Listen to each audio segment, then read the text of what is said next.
कैसे हैं आप। मैं गौरव स्वागत करता हूं आप सभी का आपके इस प्यारे से प्लेटफॉर्म टीच एक्स्ट्रा के इस सेशन पे। आप में से न जाने कितने सारे हमारे ऐसे मित्र हैं जो अक्सर इस कमेंट को कर रहे थे कि क्या गौरव सिलेबस बदल गया, क्या गौरव सिलेबस बदल गया। चाहे वो आपका लाइव क्लास हो, चाहे आपका व्हाट्सअप हो, हर जगह आप में से एक कॉमन सा प्रश्न आ रहा था कि क्या सीटेट का सिलेबस में बदलाव हुआ है, क्या सीटेट का सिलेबस बदल गया है। और इस प्रकार का एक भ्रम या उसे आप भ्रांति कहें जो हम सभी के बीच में फैल चुका है, जिस वजह से हम लोग अपने पढ़ाई पर ध्यान को केंद्रित नहीं कर पा रहे थे। तो मैंने सोचा कि आपके सामने तमाम बातों को रखा जाए ताकि आप ध्यान से अपने पढ़ाई को कर सके, क्योंकि यह महीना आपका कल समाप्त हो जाएगा। इस महीने के बाद लगभग में आपके पास में 60 दिनों का समय रहेगा, और बाकी जो आपका दिसंबर का 14 दिन है उसे हम लोग पूर्ण रूप से प्रैक्टिस के लिए रखेंगे। अर्थात सीखने सिखाने की प्रक्रिया हमारा मात्र ये 60 दिन ही आपका तय करेगा, जो कि आपका कहलाएगा अक्टूबर महीना और नवंबर महीना। अक्टूबर और नवंबर में आपका पर्व भी है, दशहरा भी है, दिवाली भी है, छठ भी है, और आपका दिसंबर में एग्जाम भी है। इसलिए बड़ा ही ध्यान पूर्वक आपको तमाम कार्य करना है ताकि आप अपने परिणाम से वंचित ना हो सके। और मैं बार बार कहता हूं, अभी आप सभी लोग अपने फॉर्म को फिलअप कर रहे हैं, तो कृपया ध्यान दें, एक बार में एक ही कार्य करें। दोनों फॉर्म को फिल करके गलती करने का प्रयास न करें। ये वीडियो हमारे सीटेट पेपर 1 के लिए है, और क्या आपका बदलाव है उसके ऊपर में हम लोग चर्चा करने की कोशिश करेंगे। तो सर्वप्रथम आपकी जहां भी आस्था हो, जहां भी आपकी विश्वास हो, एक बार आप ईश्वर को याद कर ले कि हे ईश्वर, आप जहां भी हैं अपनी असीम कृपा हम सभी पे बनाए रखें, ताकि आने वाले दिनों में हम सभी का परिणाम बेहतर नहीं बेहतरीन निकल कर आए। यही ऊपर वाले से प्रार्थना है, यही ऊपर वाले से दुआ है। आइए चलते हैं अपने पॉइंट की तरफ। सबसे पहला, आपका जो सिलेबस में आप बदलाव सोच रहे हैं, तो ऐसा कुछ सीटेट के वेबसाइट पे है नहीं। हुआ क्या है, आपका जो एनसीईआरटी हर वर्ष अपने पुस्तक में कुछ न कुछ अपडेट करने का प्रयास होता है, राइट।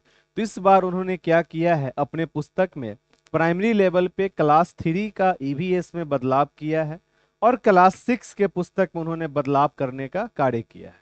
अर्थात ये हमारे एग्जाम से पहले का बदलाव है। लगभग हमारे पास में 2.5 महीने का समय है, तो उसी में से आपके प्रश्न आ सकते हैं। और जो बदलाव हुआ है मैं अभी आपको दिखाने का भी कार्य करूंगा। बस वही एक छोटा सा बदलाव हुआ है। अगर आप अभी भी सीटेट के वेबसाइट पे जाइएगा, मैं जस्ट अभी आपको दिखाऊंगा भी, तो वहां भी आपको कोई भी बदलाव देखने को नहीं मिलेगा। बदलाव आपका हुआ है जो आपका एनसीईआरटी का पुस्तक है, जो कि आपके क्लास 3 का पुस्तक है, और एक आपका क्लास 6 का। तो हम लोग यहाँ पे बात कर रहे हैं सीटेट पेपर 1 का। और सीटेट पेपर 1 के लिए हम लोग एनसीईआरटी किसके लिए पढ़ते हैं, तो एनसीईआरटी हम लोग पढ़ते हैं इन्वायरमेंटल स्टडीज के लिए पढ़ते हैं, जहां पे हमें 3, 4 और 5 के पुस्तक को पढ़ना रहता है। बस इसमें 4 और 5 तो आपका सेम है। इस 3 में पहले हम लोगों को 24 चैप्टर पढ़ना था, अब वो आपका घट गया है, यूनिट में बट गया है, 4 यूनिट में आ गया है, और लगभग 12 चैप्टर के आसपास है, जो हम लोग अभी यहाँ पे देखने का प्रयास भी करेंगे। जो आपके पुराने सिलेबस थे वो भी हमें पढ़ना है, और जो आपका नया वाला पुस्तक आया है, क्या होगा, बहुत से बहुत 20 को पॉइंट और बढ़ जाएगा, उससे हम लोग पढ़ लेंगे। और कोई आपका कहीं से भी बदलाव नहीं है। और खास करके पेपर 1 में जो आपका पुस्तक में है, अर्थात एनसीईआरटी, वो सिर्फ आपके ईवीएस के लिए है, तो आपको परेशान होने की आवश्यकता नहीं है। सबसे पहले अपने आप को, मैं सदैव कहता हूं आप लोगों को, कि आप लोग अपने चिंतन को लॉजिकल करें। आप क्या करें, अपने चिंतन को लॉजिकल करें। आप लोग पता है भ्रमित क्यों होते हैं, क्योंकि जब यूट्यूब पे आप विभिन्न प्रकार के चैनल को देखते हैं, तो वहां पर एक आप नीचे में लाइन पढ़ते होइएगा, ऐसा आने लगा पेपर, ये रहा बदलाव, इस तरह का आएगा प्रश्न। ये सब आप लाइन तो पढ़ लेते हैं, परंतु जो उसके अंदर में प्रश्न आपको दिखाया जा रहा है उसे आप फाइंड आउट करने का काम नहीं करते। आप सिर्फ थंबनेल पे लाइन पढ़ लिए कि अब ऐसा आएगा पेपर, ये रहा बदलाव, नए पैटर्न का पेपर, नया सिलेबस का पेपर, ऐसे प्रश्न पूछे जा रहे हैं। अरे भाई, उस प्रश्न को आपने खोजने का काम किया?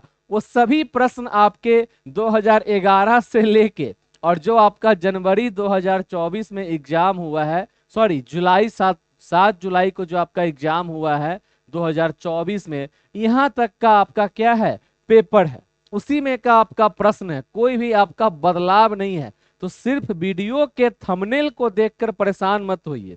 और मैं सदैव कहता हूं, पता नहीं बड़े बड़े प्लेटफॉर्म से भी इस प्रकार का लाइन क्यों लिखा जाता है, वो तो मुझे समझ में नहीं आता है, पर मेरा मनसा सिर्फ लाइक और व्यू का कभी रहा ही नहीं है। आप हमारे साथ डिलेट इंट्रेंस से लेके बीपीएससी तक कनेक्टेड रहते हैं और आपको पता होगा टू द पॉइंट मैं अपना काम करता हूं, चाहे उसे 200 लोग देखे चाहे 20,000 लोग देखे, मैटर नहीं करता है। इसलिए जब भी ऐसे लाइन पढ़े कि ऐसा आने लगा पेपर, ये रहा बदलाव, नए पैटर्न पे पेपर, नया प्रश्न रहा, तो उस प्रश्न को देखिए और सर्च कीजिए तो आपको पता चलेगा कि वो भी प्रश्न क्या है आपका, तो प्रीवियस ईयर क्वेश्चन है। और नहीं तो अगर बहुत ज्यादा होगा तो केबीएस का प्रश्न, डी ट्रिपल एसबी का प्रश्न आपको दिखा दिया जाता है और आप लोग कंफ्यूजन में चले जाते हैं।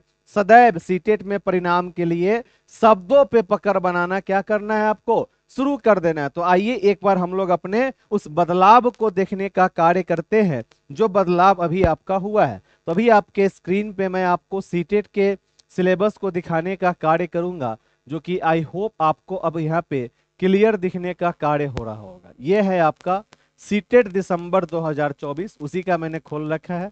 ये आपका यहाँ पे अगर आप सिलेबस देखिएगा तो आपके ईवीएस का जो पार्ट होता है सो अलग नहीं रहता। आपको पता है कि इन्वायरमेंटल स्टडीज आपको थीम के अकॉर्डिंग पढ़ना होता है, और यही आपके इन्वायरमेंटल स्टडीज का सिलेबस है जो कि पहले भी था। यहाँ पे कोई बदलाव नहीं हुआ है।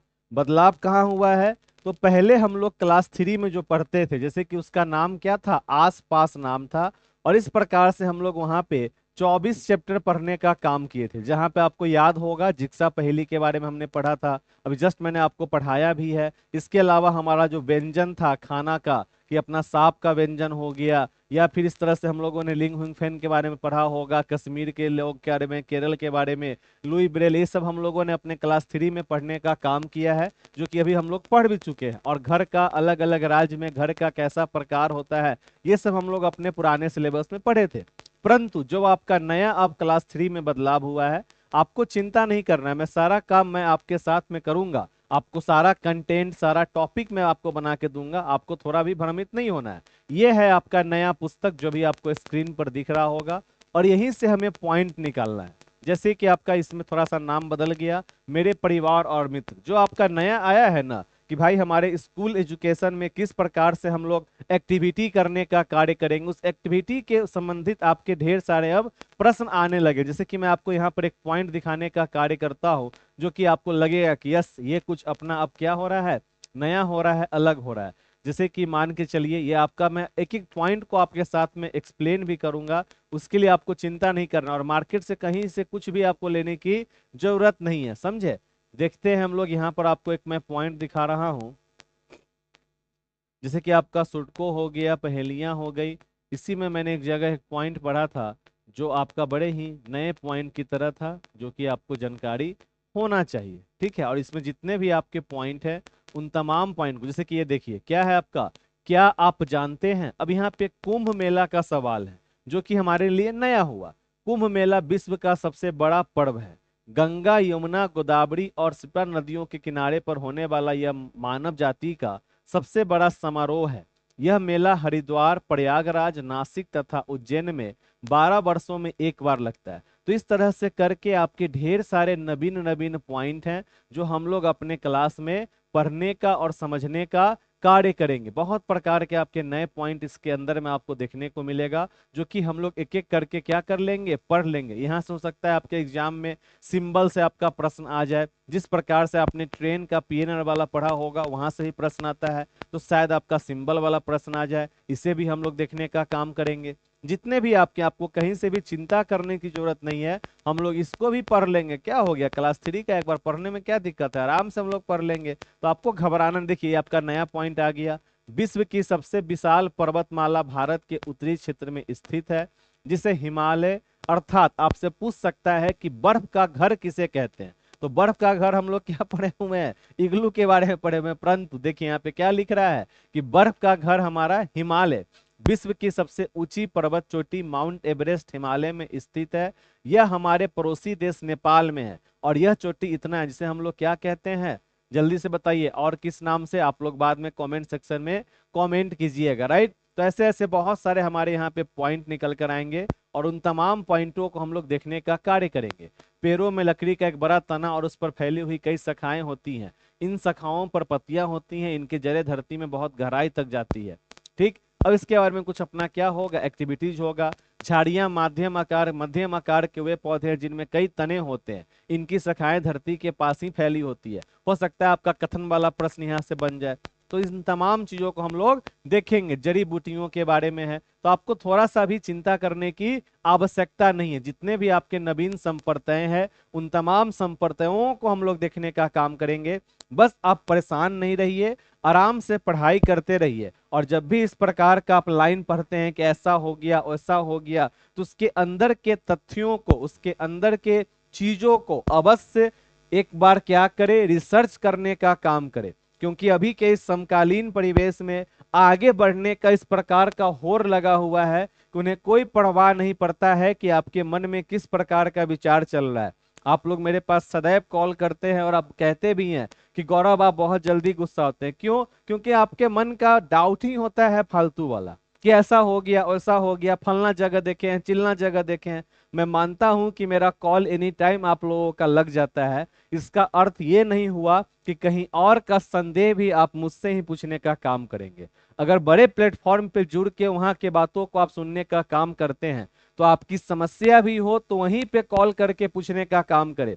तब आपको समझ में आएगा कि आप कहां पर जुड़ रहे हैं और क्या आप खो रहे हैं। अर्थात अगर आप चाहते हैं अपने दिशा और अपने पढ़ाई को सही दिशा प्रदान करने का, तो अभी भी आपका यह बैच ओपन है। आराम से आप कल तक भी जुड़ सकते हैं, जहां पे सीटेट क्रैकर है, बेसिक मैथ है। राकेश जी आपके लिए प्रतिदिन बैठे हुए हैं। आपको जहां जो डाउट हो आपको वह कॉल करते ही हैं, आप पूछ भी सकते हैं। अर्थात यहाँ पे आप जुड़े और अपने पढ़ाई को एक दिशा प्रदान करने का काम करें। अंतिम बचे हुए 60 दिनों में आग लगा दीजिए मेरे मित्र, क्योंकि 15 दिसंबर एग्जाम देने के बाद आपको यह अफसोस न रहे कि काश हम और मेहनत किए रहते तो हमारा परिणाम आ जाता।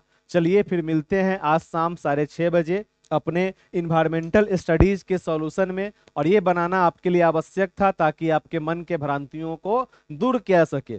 ठीक है, चलिए बाय बाय, मिलते हैं शाम को 6:30 बजे। Thank you.